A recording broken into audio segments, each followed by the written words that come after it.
All right, here we go. Episode 10. 1, 2, 3, 4, 5, 6, 7, 8, 9, 10. 2 months into this thing, episode 10. How you feeling, Nelson? Feeling good, bro. About yourself? I'm good. I'm good. So this is an episode that is interesting for both of us. So, like we said before, we wanted to start this podcast to inform and educate hoopers growing up into the game and make sure they have certain game that we didn't grow up with. The other part, which is kind of more fun and entertaining, half to where they will, have the barbershop debates and talks that, we always have. And today's going to be the episode, man. So um, we were thinking, man, they say the mid-range is dead. And, most stuff, nobody just dies on accident. Like, it's usually somebody committing a crime, homicide or whatever, to kill something. That's kind of a morbid start to this episode, but I promise you it's not that dark. But the question we're gonna think about for today is, did Steph Curry kill the mid-range? It's just an interesting thought to have because he is the face or one of the main faces of the league right now. And he's been championed as the best shooter of all time. So somebody had to kill the mid-range, man. And was Steph Curry the culprit at hand? So I want to get your thoughts on that, man. Do you think Steph Curry is to blame for the mid-range being dead right now? I do definitely think it has a lot to do with Steph, but I don't want to say Steph is the main reason for that. But like Steph is a huge reason. I'm not gonna lie about that. Steph is a huge reason the mid range is not like as prominent because obviously, him being the best shooter in the world and the way he changed the game of basketball to shift more to the three ball more than to being about getting into the paint or getting to the mid range. Of course, we all know how much he influenced the basketball world when it comes to the three pointer. But if I really had to pinpoint a reason for if I had to really pinpoint a reason for the reason, if I had to pinpoint a reason for the recent increase in threes and the like minimization of the mid range, it would have to be more towards the rule changes from those times. Like we all know, like the 80s, 90s, the like real rough, rugged, physical basketball that they played back then, hand checking, grabbing each other, like knocking each other out the air, and it'd be like a regular call. It's not a flagrant. It's like I used to like the Bad Boys Pistons in the 80s used to knock Michael Jordan out the air, and it was just like there's no such thing as a flagrant foul. It's like, all right, Mike, get up 2 free throws. Yep. It's like that used to be that's how it used to be. But now if Andre Drummond knocks Steph Curry out the air, Andre Drummond not coming back to this game. Like you got to get up out of here, buddy. Like we're not doing that no more. You know what I'm saying? So I think the changes in the rules, like not allowing me to put my hands on you as a defender and stuff like that, or really even guard. I really can't even guard you chest up. I have to stay positioned, like hands out, chest back, everything. If I put my chest forward into you, that's considered blocking. Like I'm pushing you forward. So those rule changes make it a lot easier to get that shot off because now it's like, instead of me pressuring you and like touching you, make sure you can't get a clean look. Now it's like I give you a little bit of daylight. And Steph Curry Steph Curry obviously has been like the pinnacle of like, don't give me space.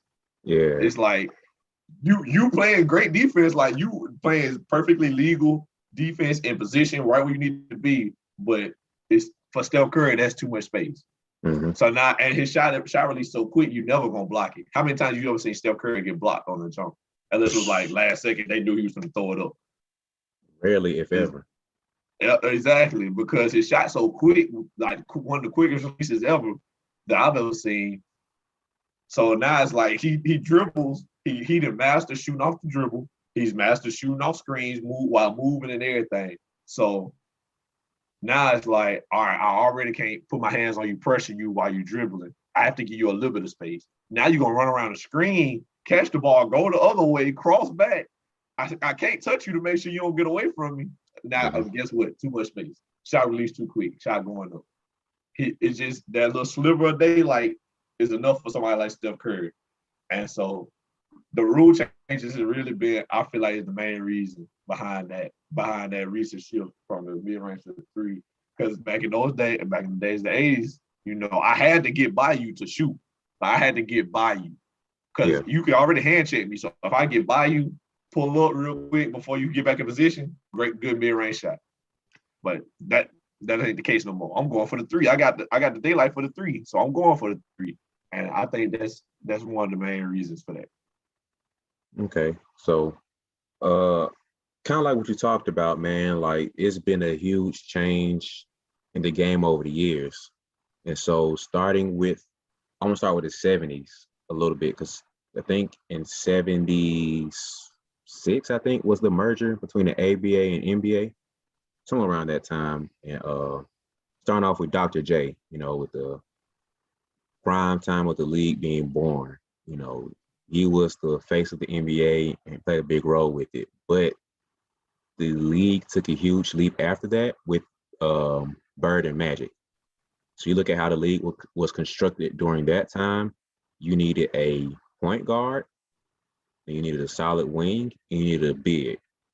If you look at the history of the champions during that time, you had mainly the Lakers. You had Magic Johnson at the point, James Worthy at the wing, Kareem at the big.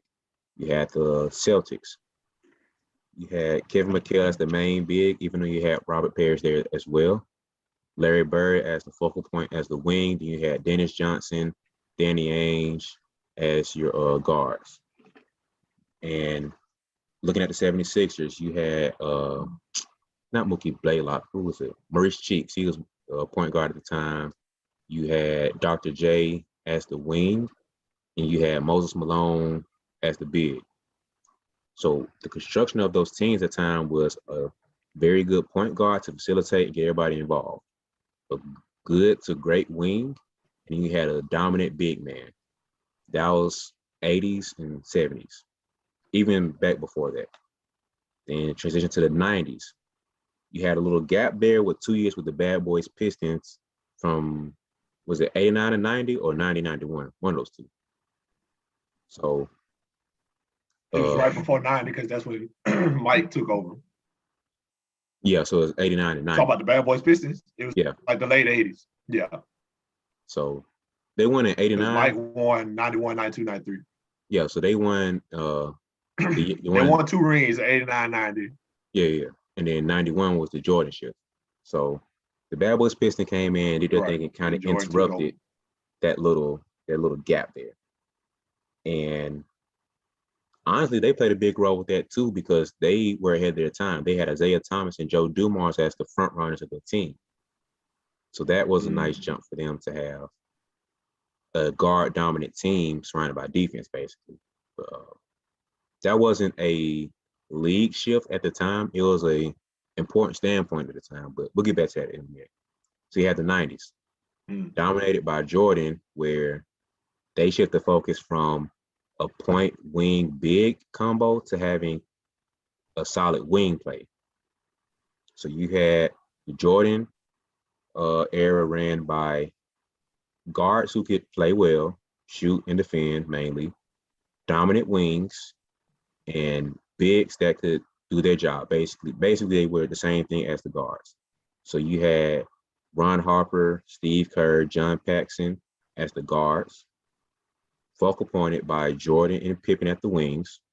Then you had Luke Longley, Horace Grant, Rodman, and Kukoc as your bigs. You know, so if you look at the format of the league during that time as well, you still had a couple bigs. It's still of a great era for bigs, but during that time, the NBA is a copycat league, so they were trying to copy what the Bulls had. So they were trying to copy that as well as having the dominant wing. So you had Clyde Drexler doing his thing. You had Run TMC for a few years. Reggie Miller was doing his thing around that time. So it's a little bit more wing heavy. And I think that birthed the era that we grew up with the 2000s to 2010, the Kobe, Tracy McGrady, AI, Gilbert Arenas, Vince Carter, to where you needed a wing that would score, dominate the ball, and wouldn't need, like you said before, with Jordan not needing to get set up on his own. So I need a point guard to get me set up. I needed a point guard just give me the ball and get out the way. And you still need a big to still have that guard presence and still have the big presence. And so you had the Shaq and Kobe era. You had the still in transition period from that, but you had the Tim Duncan with whoever was around, because that time they weren't winning Manu. But they weren't there yet. Not early. Let's talk about the Kobe and Shaq era. So you still had Tim Duncan, David Robinson. Yeah. So you still had the bigs. That was still big Spurs. They didn't shift into the wing big combo yet. So early 2000s, that was the Kobe and Shaq era.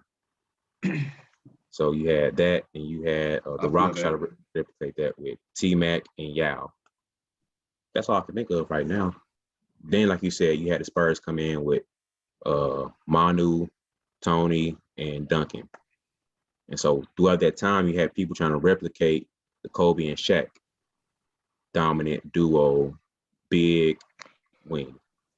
Hedo Turkoglu and Dwight Howard. I give you one. They tried to replicate with that. People forget how good Hedo Turkoglu was. Hedo Turkoglu was a bucket. And he was ahead of his time too, because he was like 6'10". Yeah, he was. If he play right now, he'll be kind of close to what what's his name? Dang gummit. 6'10" wing, can shoot. He not KD obviously, but he'll be kind of close to similar what we think about kind of like Luka a little bit without as ball dominant. Similar to Luka. Like a less ball dominant Luka. Yeah. Because he was basically a point forward that could score. He could shoot the ball well enough to, at least during that time he shoot the ball well enough. So like you said, they try to replicate that in many different ways. Yeah, I was gonna say, remember Hedo hit that shot before LeBron hit the shot heard around the world with the buzzer beater against Orlando. Hedo hit the shot right before that. And it was like, oof. Yeah. The game was over, and then Bron hit his amazing shot. But that I just want to throw that little 2 cents in. But go ahead and finish your point. Yeah. So during the era that we grew up with, you needed a wing and a big. If not both, one or the other. So you still had the Tim Duncan era. He was holding it down for a few years by himself. Ray Allen was holding it down by himself. He had Rashard Lewis for a few years in Seattle. And he went to Milwaukee. It was Bogut, And then during this time, the late 2010s, around the era, you start seeing a decline in the big man and an increase in the guard force. So 2010s to now, the most recent 10 years, you start seeing a push for more guard and wing play. So that's when LeBron really came into play. D-Wade came into play more. D-Wade and Shaq was still the Kobe and Shaq, replicate. True. You started seeing the Steph Curry, Dame, Trey, Kyrie's of the world come out to play more. So that's how the generations kind of went through of how the game has been played as far as how GMs constructed it. So I think that was a part of it. And so when you look at how that's constructed, you got to think about how the game's being played now from our eyes. So you see that you have a 7-footer in the game now. I have 2 options because I'm not going to keep going against Shaq down low. Like you said before, the game was I drive in, Jordan getting his head cut off. To where, okay, I'm going to go small ball like they did with the Suns, Steve Nash, Mark Stoudemire, 7 seconds or less. That was kind of the birthplace for what the game is now. So you look at that to where 7 seconds or less, and they're scoring like this, I can't afford to have a slow 7-footer in the game. I'm going to take the big 7-footer out and put somebody else in that can guard Mark Stoudemire. So we're running now. And so with the way we grew up playing the game as a guard, at some point in time, you're going to get tired of getting your shot blocked from these layups. So you're either going to develop that mid-range pull-up or develop a floater, and so you can still score without having a three-point shot. And so I think that as you look at how it's constructed, the basketball IQ kicked in to where, okay, I can't score against a 7-footer. I'm going to stop mid-range. You take that 7-footer out now, so now my game has made more sense when you drive in now. And so I think that kind of shifted the game some to where the roster construction played a big role with how we saw the game and how to score.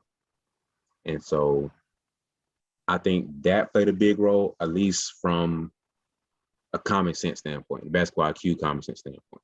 If there's no big in the game, we're taught to drive straight in, get the easiest bucket possible. So how do you feel about that, man? I think that was not the biggest role, but one of the main things that played a role with it. I see what you're saying, but like at the same time, it's like, okay, you said the bigs were more dominant, and then early on, you know, that you as a small guy, you came into the paint, you know, they take you out. So I kind of feel that part of it, but as we went away from the rules like the early 2000s, later on into the close to the 2010s, like we was drifting away from the rules or where you could just take somebody out, but the bigs were still kind of relevant. But I just don't think. I think the thing is, like you said, all right, if they got big 7-footers in the game, so now I got to stop mid, and if they take the 7-foot out, I can go all the way to the rim. But I don't think that's not a guaranteed thing. You know what I'm saying? Like Amari Stoudemire still can block the average point guard's layup. You know what I'm saying? I don't think guards. I think guys like LeBron and Dwayne Wade or somebody may look at like, oh, okay, the big not in the game, I can get all the way to the rack. You know what I'm saying? But I don't think that's the difference between a mid and a layup or a three-pointer and a mid-ranger. You know what I'm saying? Like, because like I don't know if you ever heard the story about I think Gilbert Arenas told this on his podcast, or where close to the fourth quarter he get a nod to his coach, like he gives a nod to his coach, and his coach takes out Anderson Varejao, and because they took out Anderson Varejao, Gilbert Arenas' coach takes out Brendan Haywood for the Wizards, and now LeBron is just like attacking the rim, going full force at the rim. So that kind of makes sense for guys like him that can like bulldoze their way to the rim. But I don't think guards look at it that way. Like I don't think Mike was looking at Patrick Ewing and was like, all right, we need to. I'm gonna stop for this mid-ranger because Patrick Ewing in the paint. Mike was trying to dunk on Patrick Ewing. You know what I'm saying? Like, and he did. Yeah. Scotty too. So I think that's the thing. Is like it may be slightly easier because like you don't have a 7-foot in the game, but 7-footers been getting attacked on, been getting poked on, things like that. I just think if I have like I was saying, the rule change, me having the ability to hand check you, you don't have the ability to just get a clean shot off now.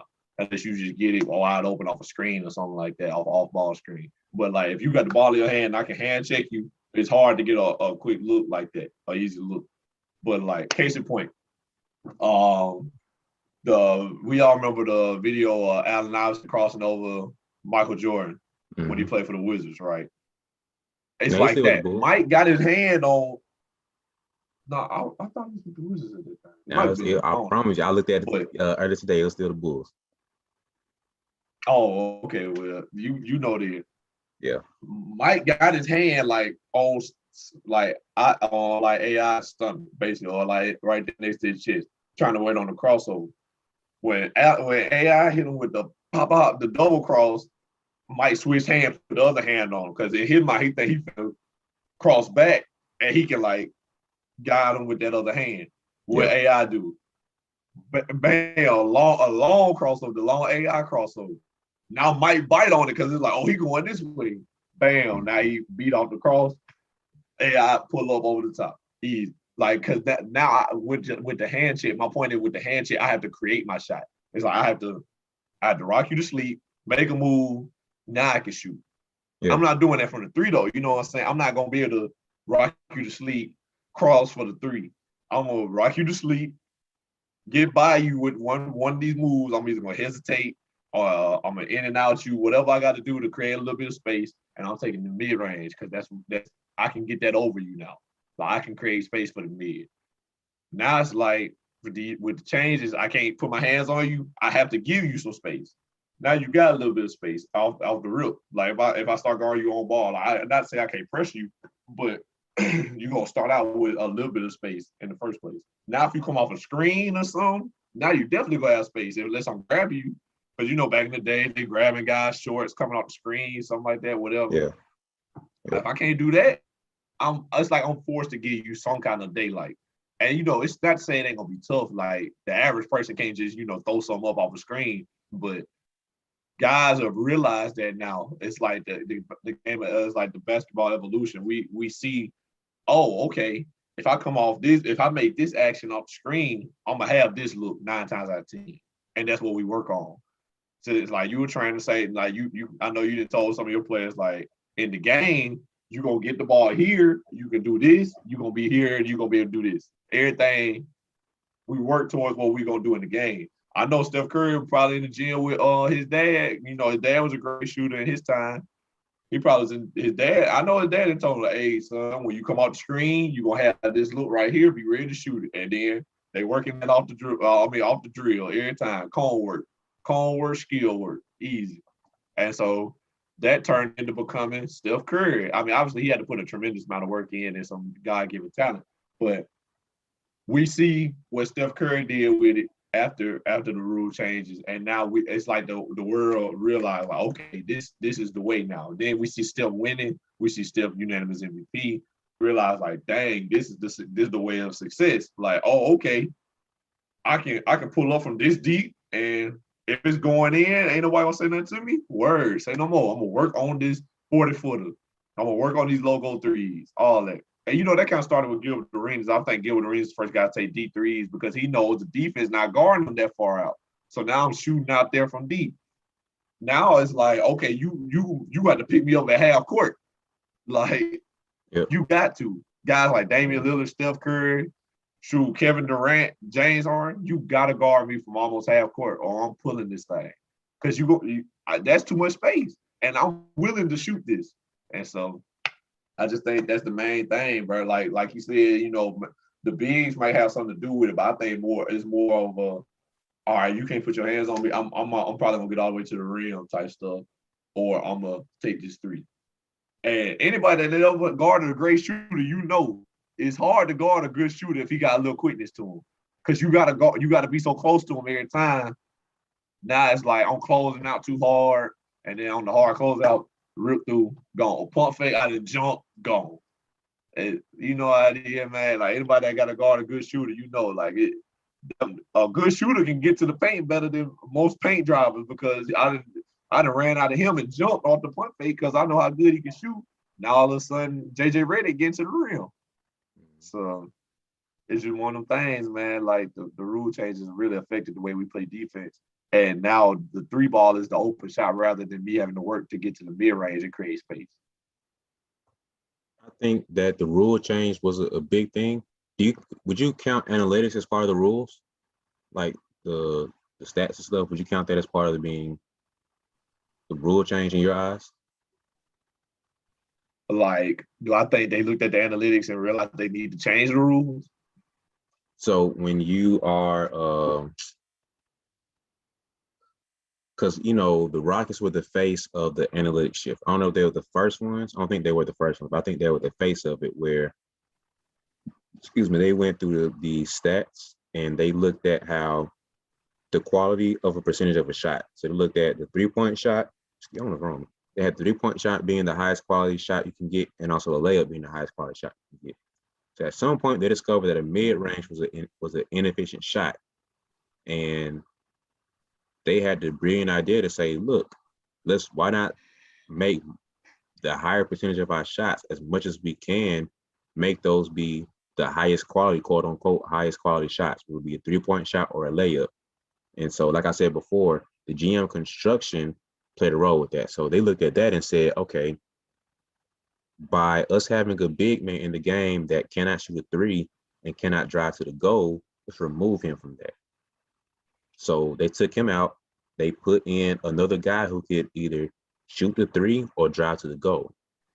That's kind of where the running gun Suns came in. So Amari wasn't a 3-point shooter, but he had 4 guys around him who were great 3-point shooters, or at least good enough at that time. And so by them, I guess I wouldn't count that as rules now I think about it, but by them having that construction of small ball that would take out a big man, like the Houston Rockets took that, the Phoenix Suns blueprint, and they put that on steroids to where they said, okay, we're going to have 6'7", 6'8", and below throughout the whole game now. So you have 6'7", PJ Tucker playing center, where you have Trevor Ariza playing power forward, Gerald Green playing small forward, James Harden and Chris Paul or Westbrook as the guards now. And that's a very weird thing to look at. You know, the Suns used to have Boris Diaw at 6'8" as their center. Kurt Thomas was a center at 6'9", but he was more traditional big. Amar Stoudemire was 6'9", 6'10". Shawn Marion was 6'7", 6'8". And so you look at how the rosters were constructed, they were built to be more of a running gun deal. Tyson Chandler can't run like that. KG was 7 foot, but he still wasn't, he's no Anthony Davis like he is now. You know what I mean? Giannis like they are now. Like, he's great, don't get me wrong. Definitely during his time, but compare him to what we see right now, it's a slight difference. So I think that the analytics played a huge role with that too, where the GMs looked at that and they started constructing the rosters. I think the rule changes also played a big role with that too, because like you said, you can't handshake me now. So that's where the rule change of cuffing and being able to the gather step and the 0 step and all these other little minute details that are added now. The James Harden step back became a bigger thing. You had the double step back, so I step back, another step back. All the questions now, you see every other train on Instagram or whatever talking about, is this a travel? Is this a travel? Is this a travel? Because all the rule changes opened it up to where creativity and scoring was allowed to happen more. The bigs aren't the sexiest thing to look at when you are trying to score. Nobody wants to see catch, post up for 5 minutes like Charles Barkley used to do, and then finally go score. So I think the rule changes with that played a role in how the game has shifted now. So you look at how, like we said before, 90s and back, even early 2000s and back, it was more, you had some type of post game with your big man. So you throw the ball down to Tim Duncan. He used to go to work on the post or turn face up off the backboard mid-range. So I think the rule changes there as far as allowing guards more freedom and creativity played a big role to a certain extent with the mid-range being more obsolete, because that boogie that you used to have, you see, like you said, AI used to dance with the ball in the mid-range. I'm going to dance, but I'm either going to dance and step back now like James Harden for the 3, or I'm going to dance and get to the goal or for layup, because it makes no sense for me to do all this dancing and go mid-range. So I think that the rules played a role with it, but I think a little bit more of it had to do with the analytics part of it. So what do you say about that, brother? I say, I still think the rule changes. Part of the rule changes is them step backs that you were talking about, the step backs, the 0 steps, all that. Like, part of that is rule changes too. But we can call that the James Harden rule. But I kind of want to stick to like talking about like the hand checking and stuff like that, because like I don't think people realize how difficult it is to score when you get the hand check. Like, go to a park nowadays and hand check somebody and see what they say. Like, dude, hand checking. Like, dudes cannot handle that nowadays, bro. Like, they will get mad. You'll darn near start a fight over hand checking if you do it consistently. Because like, you can't dribble. It's hard to dribble for some guys. So like, I think that when it came to that, I had to really make an effort to get by you. And like, I'm not gonna make this extra effort to get by dude hand checking me and then also go down here and make a layup on the big if I'm a small guy. If I'm somebody like Mike or Scotty who can dunk on somebody, Bron, any of those guys who could get downhill and just finish on anybody, like, I'm not worried about no big, then you can do that. But I don't think AI was that guy. Like, I think of AI when I think about this kind of rule. Because like, I feel like AI was the kind of guy you had to hand check. Yeah. Like with his handles and stuff. I don't think if AI played today with his handles, he'll be Kyrie Irving. It'd be similar to Kyrie Irving. Yeah. But like, think about how great Kyrie Irving is now. Kyrie could go off 30 or 40 some nights because he dancing with you. I might take this if you back up too far. I'm dance with you. Yeah, you step back for the mid. I might dance with you, cross you, get to the rim, reverse that thing. He got all this perfect touch on the ball. I don't think bigs being in the game is stopping that. You know what I'm saying? Like, I don't think the Lakers having Andre Drummond is gonna stop Kyrie Irving from getting the lead or Anthony Davis. So, I don't think Joel Embiid in the game is stopping Kevin Durant from getting all the way to the rim. Like, even though these guys can take the mid, and they will sometimes, like, I just don't think a big is stopping. I think they're accustomed to bigs being in the game either way because they've just been on that level. Because, like, they had to play some bigs. It's not like bigs are never in the game. Mm-hmm. And every team got at least a 7-footer. Like, he might not start, but he going to play some good minutes. Mm-hmm. And every team got a 7-footer. It's not, I don't think nobody's looking at it like, all right, they still got Tyson Chandler in the game. I can't really get all the way to the paint unless it's just open. Or they got Dwight Howard in the game. I can't get all the way to the rim. No, I don't think nobody's looking at that. Like, and like, I do this nowadays on pickup. Like, so I know if I'm doing it on my level, I know they're doing it on their level. Guys like Bron and them, they're not even looking at their first defender. The first defender is irrelevant. Like, I know you can't guard. I'm looking at the guy behind you. Like, if I post you up, like Shaq said this. Shaq said he catch the ball, he gonna take one dribble that ain't really for nothing. It's just to see if they're gonna come down with the double because they're not gonna double the post till you dribble. Yep. So they take your dribble away. Yep. So he said the first dribble he look around, see if the double coming. Then the second one, he finna put that shoulder into you, you gonna move. You gonna feel it. And now I'm finna, this Shaq Diesel we talking about now, I'm finna kill you. Yep. It's like, it's one of them things, man. Like, I'm not even, like, the help is the only thing I'm even really looking at. So it's just one of them things like, okay, like nobody right here is gonna stop me. So I just need to see if the paint is open, period. It ain't even about like who in the game. It's like, can I get to the rim? If somebody already sitting in help, like, I know I ain't gonna be able to get to the rim behind past them or something, or is the paint open and I'm gonna just have to make the move to get to the rim. So I think it's just that is one of them things. And now I can't handshake somebody like Bron. Crazy. Bron gonna get in your chest, bump you with that shoulder, you gonna move, and he gonna finish with either hand. So either your big finna come across the paint. That's why they got rule like defense 3 seconds, so you can't just sit a 7-footer under the rim all day. That take away from the game. Like, imagine if Shaq could just sit in the paint, and then the other big can't shoot. And if the big, like, come try to post Shaq up, guess what? You're not going to get the ball because nobody going to be able to throw you the ball from the 3-point line all the way down to the middle of the paint. It's not going to reach that far, especially you holding off somebody as big as Shaq. That's part of the rules. It's like, okay, like, if the help is already sitting there in the lane in my path, I'm not getting there. It's just one of them things. So I think that for kind of going back to what I said when I first point with the gym construction and how, so look at how the old Rockets were set up when they had Dream and they had Ralph Sampson. You had 2 7-footers that were shot blockers, right? Usually as a guard, I'm not trying to go up against them. So mid-range was a necessary tool to have. Like, I'm not trying to keep going in and figure out ways to get around 7-footers. You had Tim Duncan and Big Robson.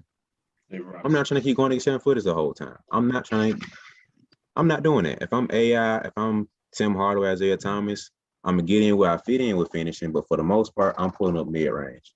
And I think that construction of how, like I said, during that time shift, you start seeing less dynamic duo bigs in the game to where, the setup used to be you had a 7-foot center and you had like a 6'10" and up power forward right behind them. Because we used to have KG at the 4, what's his name? Dirk Nowitzki at the 4. You had Eric Dampier at the 5 for bully ball. You had Kendrick Perkins at the 5 for bully ball. So you always had that. You can go back to the Spurs when you had Tim Duncan at the 4 sometimes, and you had Nazir Muhammad and the plethora of bigs that he had backing him up. Even Kurt Thomas at some point. So you had a finesse 4, but a big 5, but they were still 6'10" up 7 foot. So like you said, hand check, I had to get through this hand checking, but then I had to see 2 7-footers out there behind that rim. I'm stopping and popping mid range.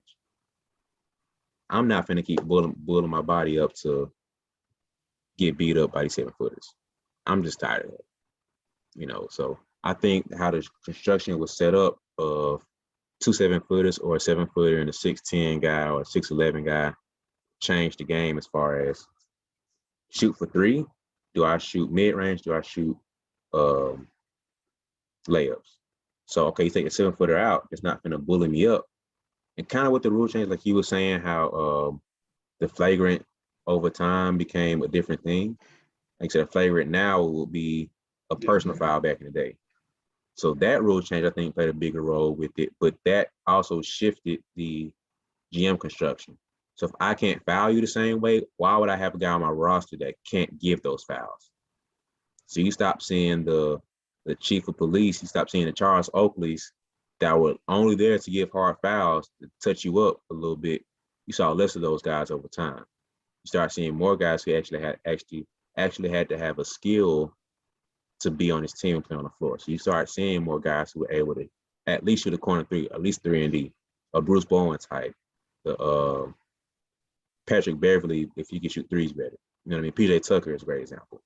You start seeing more and more guys who were skilled and had some level of skill to the game rather than Mr. Foul on my roster and Mr.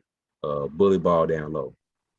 So I think that roster construction played a big role with that versus the rule change. I think it kind of goes hand in hand. But if I had to pick one of those two, I think the rule change was a step back versus the roster construction.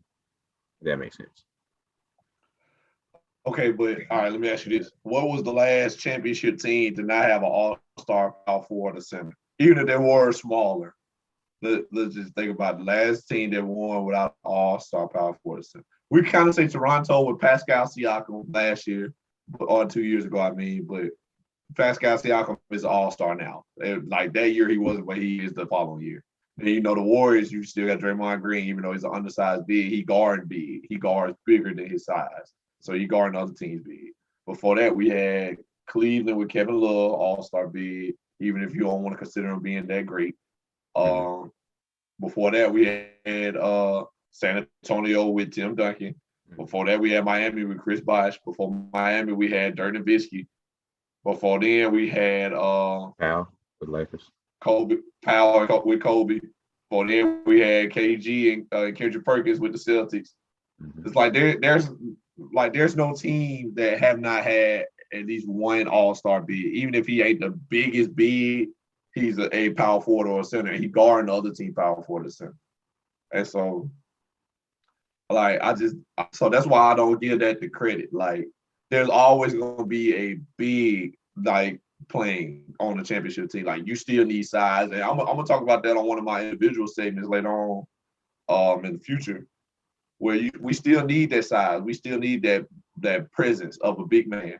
So I don't think you brought up the PJ Tuckers of the world and things like that. It's like, where did the Rockets go playing that small ball stuff? They had PJ Tucker at the 5 and they getting bounced down in the first round. The Suns got not Hall of Fame. I mean, he is Hall of Fame, but I was going to say MVP Steve Nash and Amari Stoudemire playing small ball, and they're not getting to the finals. This is like one of them things, like that small ball stuff. I don't believe in that. Because anybody that watches the NBA regularly knows in playoffs, the game slows down. So the fast-paced play that you had earlier, we slowing all of that. The playoff, it's just, I really can't explain why it even is, because I just don't understand. But the playoffs slow the game down. It's like we're not doing this running. You're going to have to learn some half-court offense, and we're going to take our time doing everything. And we're going to guard. And playoffs, they're going to guard. Like, the defensive intensity is intensified in the playoffs. It's like guys not just letting you blow by them. Guys going to come over and hit. Because, that'd be like the main thing in the NBA. It's like, all right, guys might be tired. Hey, we done been on a road trip. We done played 4 or 5 on the road. Guy blow by me, he just blow by me. Or if I'm supposed to be in help, let him have that layup, let him have that dunk. You know what I'm saying? Or I'm not trying to get dunked on tonight type stuff. And so they let him have it. But in the playoffs, like, no, we going all out. You gonna guard. We're gonna sit down, we guard, we're gonna bring out them weaknesses in your game. Or you got PJ Tucker at the 5. All right, PJ, you gonna guard Andre Drummond tonight. Mm-hmm. Tonight you guard 7 foot, 260, 270. We're gonna see how you handle it. It's just I don't believe in the small ball thing. So I don't think we'll ever truly get rid of the big man. Like, even bigs that aren't necessarily like there'll never be another Shaq, of course. There'll never be like another David Robinson. Yeah. Those bigs, that's not the era we live in anymore. Your big do need to be somewhat skilled. You can't just sit on the block no more. But at the same time, you still need size. Size for defense, size for rebound, and all of that. Like, and then the Rockets, let's take the Rockets for example, with their small ball era, that they had no big, no nothing, and then nobody over 6'7" in the whole lineup. And wonder why they the last defense in the league. Like, and folks were talking about Mike D'Antoni. It was like, he don't coach defense, he an offensive coach, stuff like that. Like, defense still win championships, and you need a little bit of size for that.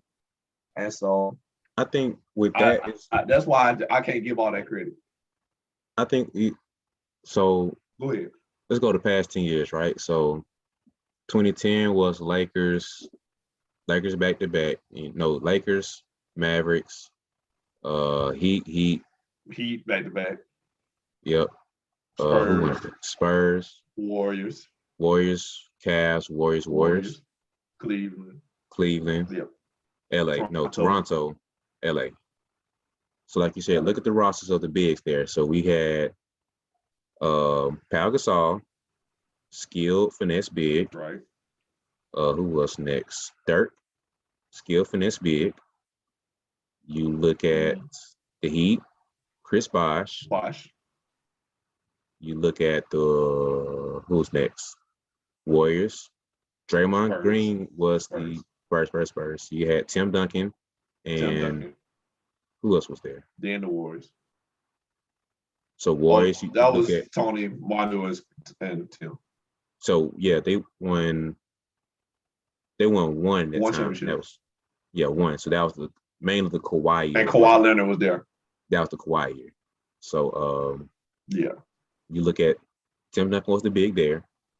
You look at the Warriors, where you had Draymond Green as the main big, the focal big, the all-star big, like you were saying. Yep. And you look at the Cavs, Kevin Love, Warriors again, Draymond Green. You look at Toronto, Siakam.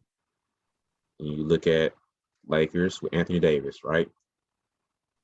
None of those bigs, besides Tim, like the KG, Tim Duncan, Pau Gasol, they fit the old generation that we used to have. But as you progress forward from the Warriors on, except Kevin Love, those guys are the new era of big men. Draymond Green's not a shot blocker. They had JaVale McGee a year. They had Mo Spates during that time. They had another big, Jermaine O'Neal, old school big. So during that time, you start seeing a shift in how the bigs are playing. You're not having a solidified shot blocker in the game. I'm talking about starting 5. I'm talking about actually who's finishing the game. The Heat years, Chris Bosh was the 5. It was Bosh, LeBron, Wade, Ray Allen, Mario Chalmers. Bosh was the 5. The running gun Spurs, Amar Stoudemire was that 5. Even the Spurs that we talked about championship. The Spurs? No, listen. Tim Duncan was the 5 for that team, right? No, I'm saying you said the Spurs. You said the Spurs and then Amar Stoudemire. That's what I was saying. Oh, my bad. Suns, my bad. Yeah. So the running gun Suns, Amar Stoudemire was the 5 then. You look at the Spurs, they had Tim Duncan as the 5. And Pop got killed, remember, because Game 6 when Bosh had that putback, the rebound, he got the Ray Allen, he took Duncan out. He got killed for that, right? So I'm not saying the big man, as far as construction of it, is dead. I'm saying look at in totality of it. So you used to have David Robinson, 7 foot, Tim Duncan, 7 foot, to 6'8" small forward, to 6'6" two guard, to the 6'2" point guard. Now you're taking one of those bigs out and you put another 6'8" guy in there. Spread the floor. So if you're going pick and roll, I'm going to have my point guard up top. More than likely, I'm going to take that one shot blocker now. So I'm going to take Tim Duncan, move him to the pick and roll now. I'm going to take Pau Gasol. Used to have the two bigs with Bynum and Gasol. So you take Bynum out, Gasol's your 5 now. I'm running pick and roll with my 5 to get Gasol up here. So off that pick and roll, if he switches, it's me and Gasol one-on-one. Barbecue chicken alert every time. 9 out of 10 times, they're getting killed. Or he's going to try to hedge and try to get back over that screen. But how fast things are going, that's going to take up too much time to try to get back over that screen. That's why everybody's switching now. So by the time he's trying to get back over that screen, I already put up for the 3. So by me having the speed advantage of my 5 being technically a 4 now, those switches become quicker. So you trying to put your traditional big in, it's not going to work now. So they took that 5 out and put that 4 in the 5 spot. So now you have the floor spread. So now I don't need a mid-range shot when I can either pick and roll, lob to my big, or I can finish myself, or I'm going to stop and pull this 3. So I think that's where the roster construction played a role with shifting out from needing that mid-range. Now, overall, I believe that the mid-range happens here and there, but I think having that big taken out now to where you used to look in the paint and seeing 2 7-footers. Now I don't see one. How can I get that one big out the paint? Either I can move that that person he's guarding to a 3-point line, or I can move him to me with pick and roll. So then GMs got smarter, or coaches got smarter with that and reconstructed how the lineups went. So instead of having my big down low for the dump off, or the drop off box, like I like to call it, I have him come to top for the pick and roll now. Pick and roll, if he stays, ISO ball, or I give it to my big. Or we switch, still ISO ball, and I kill him.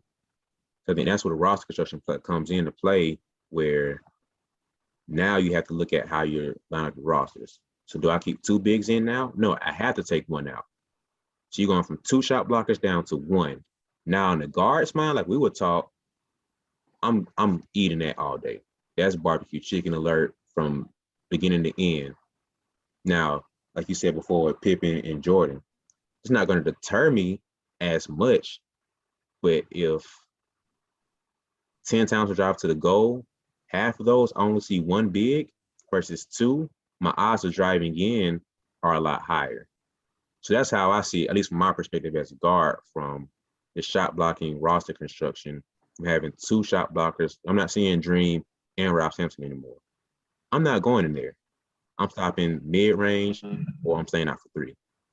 You take one of those guys out, now my odds of me wanting to drive in is a lot higher now. Now you take that, plus how the roster constructed is now with more 3-point shooting, I only have 2 options now. I'm either going to stop for 3 because you're going to stay back because you come too far out, I'm driving past you. Or you sit back far enough, I'm going to shoot it. Or I'm going to get it to my big off the pick and roll. So I think that's where the roster construction comes in. I'm not saying the big man is completely taken out. I'm saying the percentage of how I see the game as a guard coming off that pick and roll or driving in now. I'm driving in. I want to see 1 shot blocker. Oh, you make my job 10% easier now. So I'm saying the odds of me looking at how to score changes from 1 big man and 1 shot blocker to 2 now is different. So that's why I see the roster change being a little bit more important than the rules. I mean, you make some good points. I ain't gonna lie, but I guess my last thoughts on it. I just say, when it comes to things like this, like when I say like the rule changes and guys get into the lane, like I can't knock Steph Curry out the air. And Steph get to the paint. Everybody knows Steph got the high flow layup, or the high floaters, whatever. Like his layups are crazy, his package is crazy. Guys are also more skilled now. Kyrie Irving layup package crazy. Zach LaVine layup package crazy. Stuff like that. It's more players, more athletic players that can dunk on you, take all just dunk nowadays than it was back then. And so, and we all know the scoring. The scoring is like the percentage of scores we have nowadays is way higher than when we like guys were getting handshake. Like, all right, so I got the stats for this. Mm-hmm. So in the 2010-11 season, 20 players averaged 20 points a game or higher. 20 players out the whole 30-team league. I mean, some teams didn't even have nobody averaging 20. Now, today, this season, it's 43 players currently averaging 20-plus points a game. And if I ain't mistaken, I want to say Brad Beal averaging 30. Somebody averaging 30. Either way, 43 players averaging 20 points per game, more than double what it was 10 years ago. Mm-hmm. And 10 years ago, those were like the last remnants of like real tough defense. Like those were like the last bits of that. And so now it didn't kind of fizzle out. And guys have gone from being great defenders to being great scorers. Like back in the days of like the early 2000s, it was like you took pride in being a great defender. You know what I'm saying? Like there were great defenders that took pride in that. Ron Artest, not Mike Conley, Tony Allen. I was just gonna say him. Oh my God. Guys of that nature, like that took pride in that. Nowadays, how many guys in the league that is just like, man, he take pride in his defense? Pat Beverly, Draymond Green, Rudy Gobert. You know what I'm saying?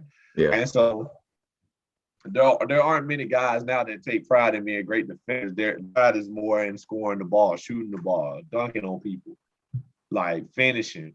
The pride is on the offensive side now. And the rules have allowed that. That's where it comes from. Back when I can hand check you, if I'm Tony Allen, I can't shoot. Oh, what? Okay, I can't shoot. But you ain't gonna shoot when we get on the other end. You're not getting by me. Like when you gotta come down here too, and you better not touch the ball, or you gonna be in a Tony Allen version of hell. It's like it's one of those things. And so I just think rules have made that the wave. You know what I'm saying? Like I used to take pride in my defense. And now it's like offensive league. Like the league is built offense. Like, and like you said, the roster changes have helped with that somewhat because bigs are shooting more now. But I think that also stems from the rule changes because it's like, okay, we got guys like Damian Lillard and stuff like that. Shoot, Kobe. We go back to Kobe. Kobe is a little bit older player. Obviously, he'd been retired for some years and, may he rest in peace. But as he transitioned, he was part of the transition from older days, the older generations in the 90s. He was like, he came in right on the tail end of that and played on into the 2010s. And so even guys like Kobe, you can see him in that transition, like call for a screen to get the bid to come up, stuff like that. I heard Damian Lillard say this one time. He said you can see young players, young guards in the league sometimes just call for a screen. Don't care who says. Just like come screen me. And they don't think about who's gonna be on the switch or who's on that. Yep. And like that's one of the things you gotta learn being in the league. And he was like, if I'm playing the Warriors, I'm not calling for the screen for Draymond to switch off of me. I know Draymond's a pretty good defender. He can kind of move his feet, might be able to stay in front of me, make it tough for me. I'm gonna call for the screen for whoever Andrew Bogut is guard. Maybe Bogut come guard. His feet are slow. He can't keep up. He gonna be killed. Stuff like that.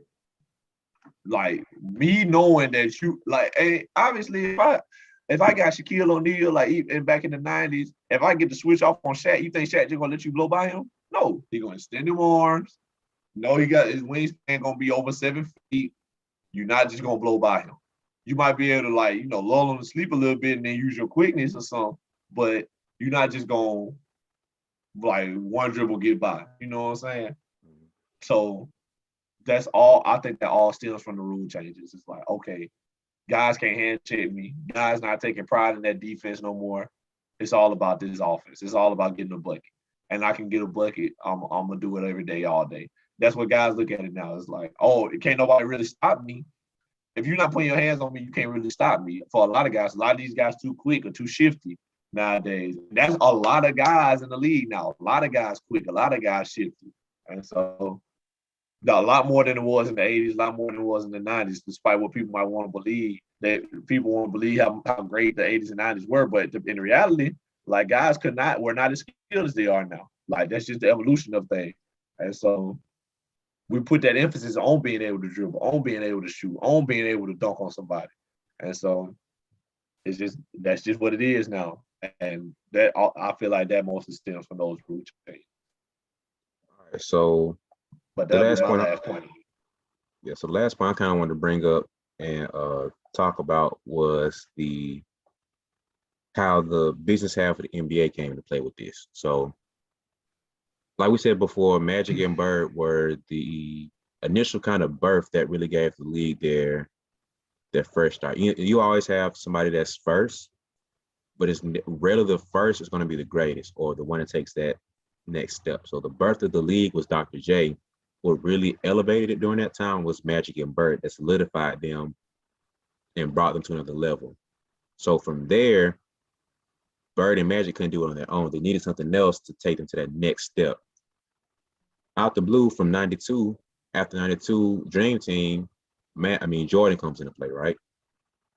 So after that, he was the poster child, the baby of David Stern that he loved and protected. So from then, you started to see the league shift from the love of a team to love of a player. Because, growing up 90s and before, you rock with a team, and that was it. I don't care who your favorite player is. You might say, this person's my favorite player, but this is my favorite team. So you rock with that team to do or die. So you growing up in the 80s, you were either Celtics or you were Lakers. Only two options that most people had would have been the 76ers and I just lost it. 76ers or the Knicks. Knicks. I lost it like 3 times in that thought. So the Knicks. If one of those two weren't playing, you either pulled for the Lakers or you pulled for the Celtics. Only 2 options. So you ride out for your team, but because the Celtics just busted your head in the Eastern Conference Finals, you either want like Alabama, Auburn down here. Some Auburn fans are like, well, we don't have a chance to compete, so I'm gonna root for home team, so I'm gonna go Alabama. Perfectly fine. I get that. Some people are so so Auburn. I don't care what happens. As long as Alabama does not win, I'm good. Same thing on the other side for Alabama. That's how some people feel. Some people are so Alabama, they bleed crimson and white. So as long as Auburn doesn't win, I'm salute. I don't care who it is. It can be Clemson, it can be USC, it can be Florida, it can be Tennessee. As long as Auburn Tigers do not win a championship, I'm fine. So same thing in the NBA. I have my team, I'm ride or die. But it started to shift in the 90s to where we care less about team and more about player. It became my favorite player. And I think another part of that played a role with that too is start seeing players shift teams a lot more. There was no Reggie Miller staying on one team for 20 years, John Stockton staying on one team for 20 years. A lot of love to Tim Duncan, Dirk, and Kobe for staying there for either 20 years or close to 20 years, but that's not happening as much anymore. I don't think we will see that as much. And so with the branding shifting from team to player, you start seeing the focus on an individual player happen more.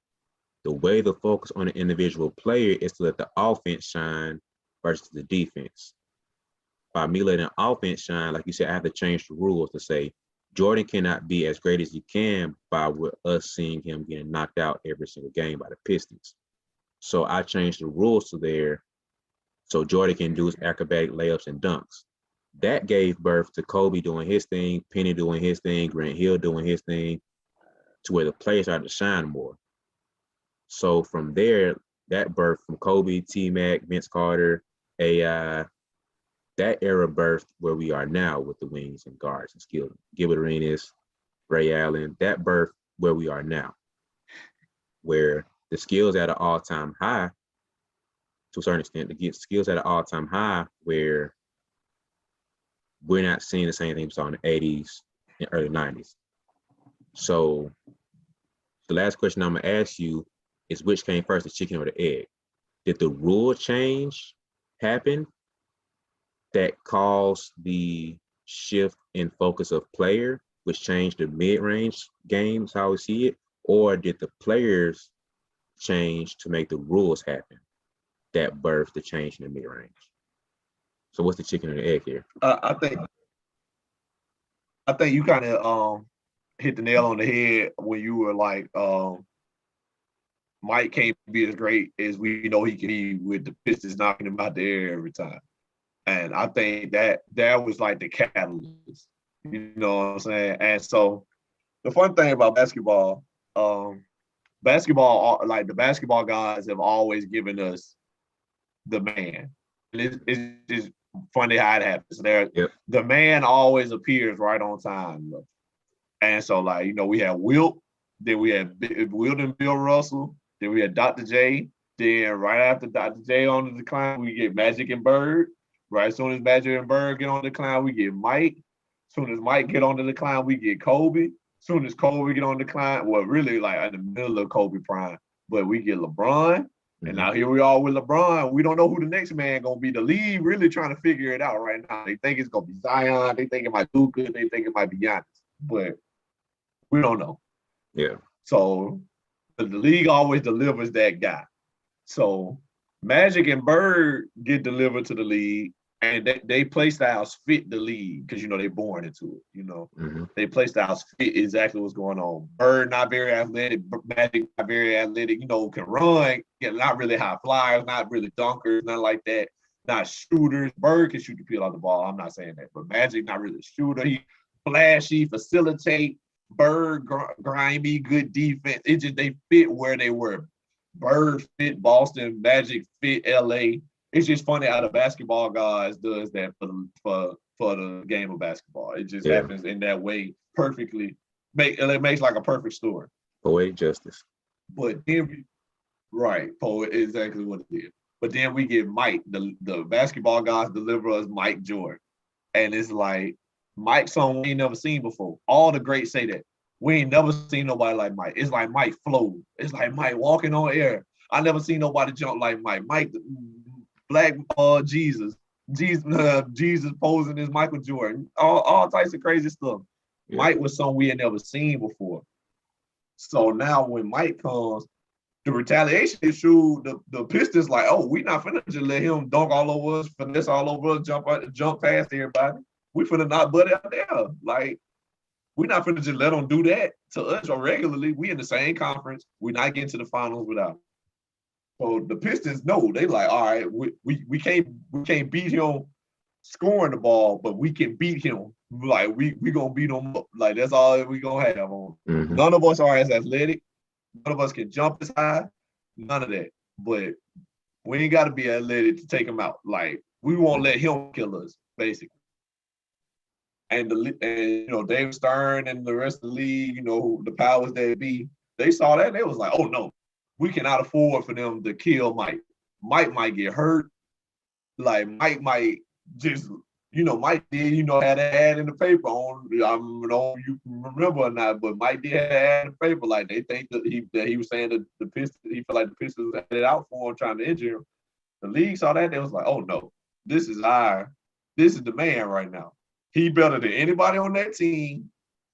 Like, you know, everybody got their favorite sibling. I mean, that every parent got their favorite kid, or that teacher got their favorite student. It's like, I'm gonna take his side over your side because you done got in trouble a couple times.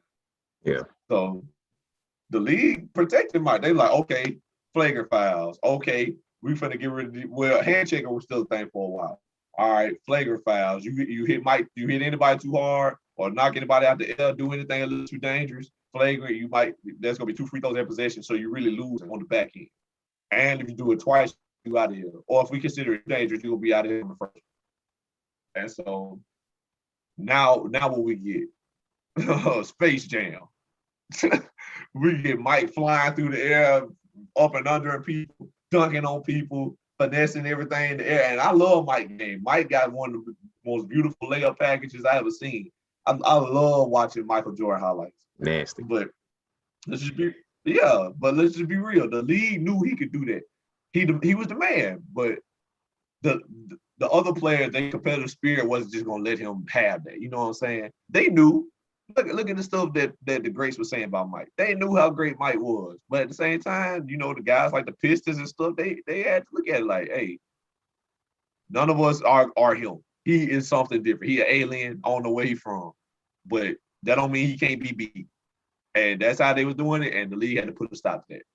And you hear the Wilt Chamberlain story where he said, what Wilt Chamberlain told Michael Jordan that he was the greatest basketballer of all time because they made rules so he couldn't dominate, but they made rules so Mike could. Yeah.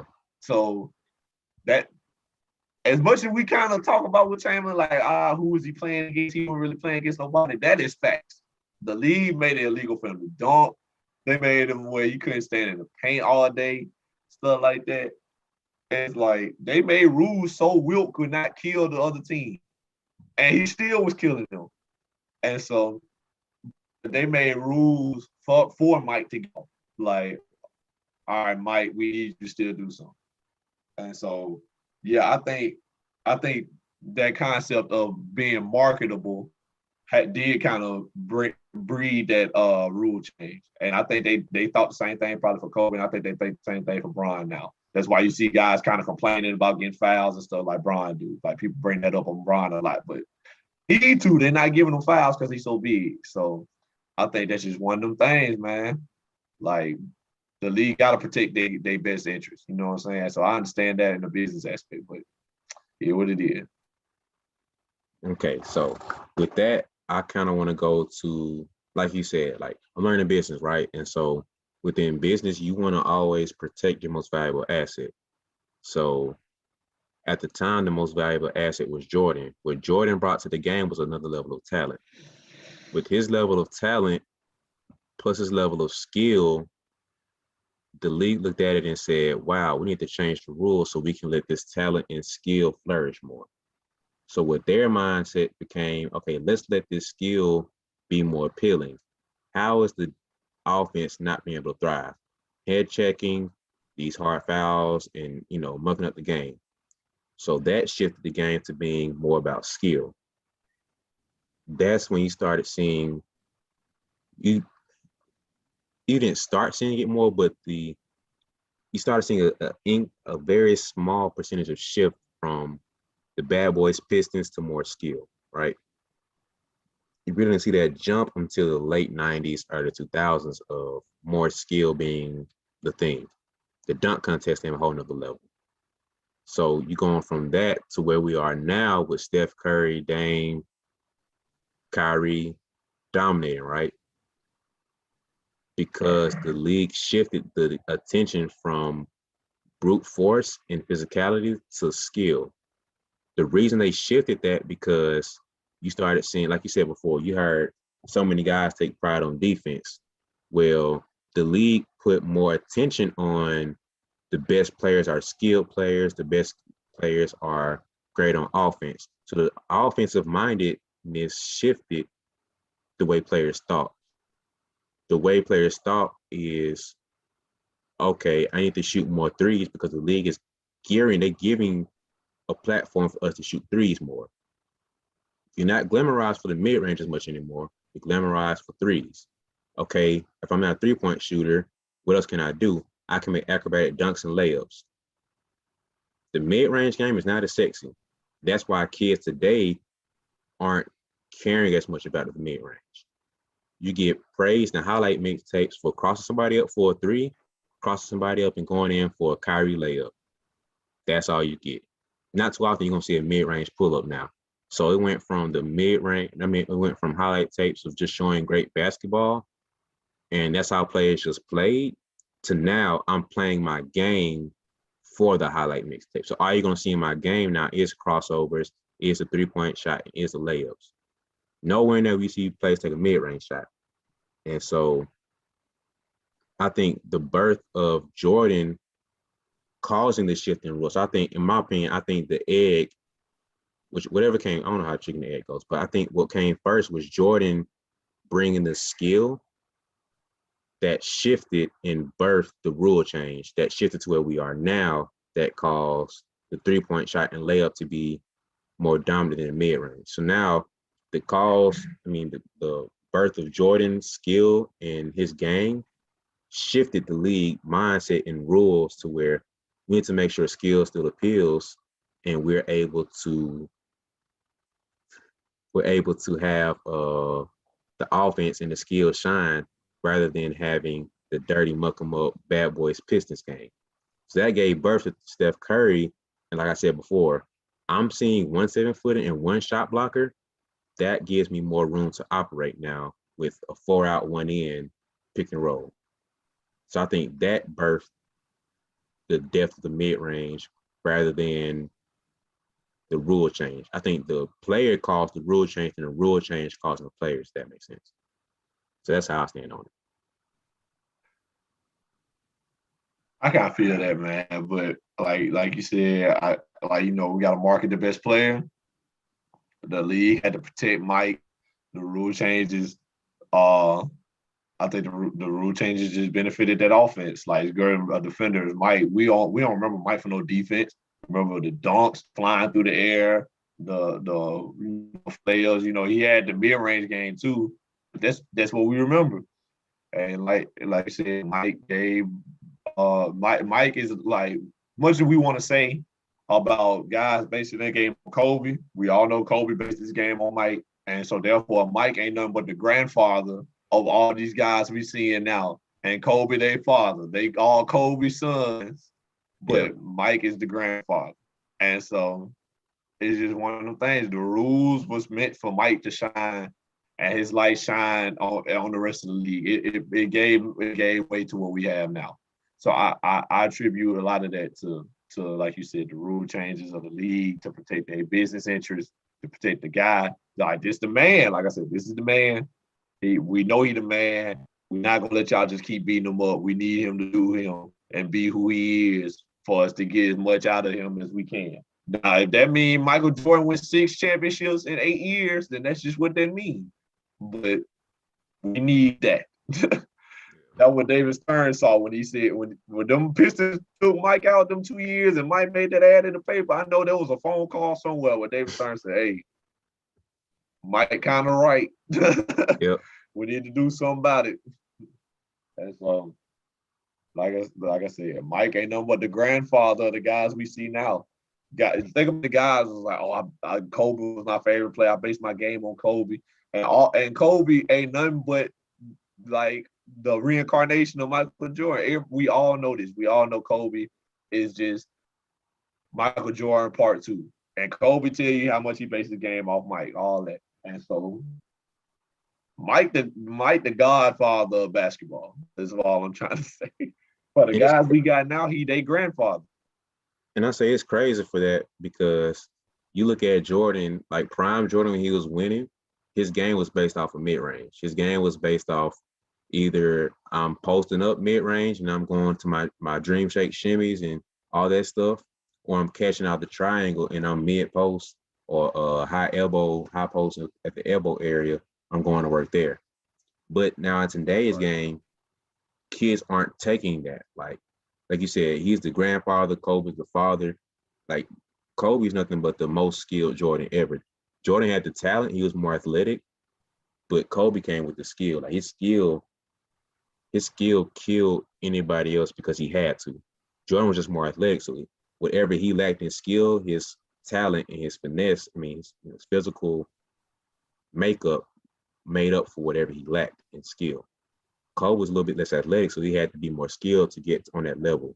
And so it's crazy that those two guys birthed the game that we have now, and players aren't taking the mid-range from them. Now, the best scorers in the game are, but the youth today aren't taking that. And I think some of that goes back to Steph Curry, like how we started the episode with what Steph Curry is the birth of the mid-range being, not the mid-range, the three-point being the more accepted shot and the more praised shot.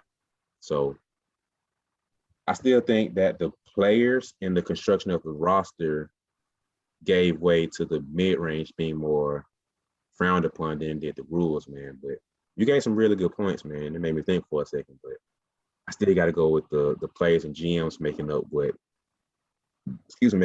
the way the game is now, man. So Any last words, man, before we close it out? Protect your business interests, people. You see what the league is now. Hey, we got Magic and Bird to thank, and then we got Mike. So if the league ain't teach us nothing, protect your business interests. I don't care what it may be or what you got to do, what rules you got to change. But if you got something that gonna make you money legally, I should say, let me throw that in there. Yeah. Do it the right way, but protect your business interests because the basketball one of the most popular sports in the world right now. And so we got Mike to thank for that. So that'd be my last 2 cents. Yeah, I'll say, kids, work on your mid-range shot. It's not dead. Work on the mid post. Work on 1 and 2 dribble pull-ups and study the game, man. It won't hurt. It won't hurt, and it'll help you more. You think it will hurt you to go back and do your history and your research on the game, because knowing where you came from can help you from making the same mistakes from the past, and it can help you see the future and elevation of where you can go. And so do your research, man, and just know where you came from, man, and just know where the game started and where it birthed from. And that can help you see, or at least be able to be a part of the new wave when it comes. So work on the mid-range, man. I'm gonna players do that. I have my players do that regardless. Like, I don't care how good of a 3-point shooter you are, we work on the mid-range. So I think that's a good episode, man. We got a nice little discussion going. But I don't want this conversation and this discussion and this debate to end here. I need you listeners to help us out, man. So Nelson thinks it's the rules. I think it's the GMs and the players that really force the mid-range to, be less appealing. So I want y'all opinion on this, man. Let us know what do you think caused the shift more? Was it the rules like Nelson said, or was the GMs and the players like I'm saying? Or if you have another theory, another concept that we didn't mention and talk about that, was a factor in how the game is being played now, I'd love to hear it. So my YouTubers, go ahead and drop a comment below. Let us know what you think happened. Go ahead and follow us on social media and hit us up and let us know what you think, man. You can follow Nelson on Twitter at NellyH34. Follow him on Facebook at Nelson Haskin. Follow me at wherever social media is present, because I'm trying to do a little bit of everything. So follow me at BeBall Jones, BE Ball Jones, Facebook, Twitter, Instagram. Subscribe to this YouTube page. You got, like I said, podcasts coming out every week, man. So we're gonna try to do more debates and stuff as well, because this is a nice conversation to have. The barbershop talk is always something nice to have, just for kicks and, getting our thoughts off and stuff. So appreciate you guys listening in, man. Episode 10. So it's a good one. I think I'm right. So it's all that matters at the end of the day. So yeah, man. Appreciate you listening. Subscribe to us on wherever you get your podcasts at, Apple, Spotify, Google Podcasts, wherever, man. We exposed to everything. So keep listening in to us and watch the growth, man.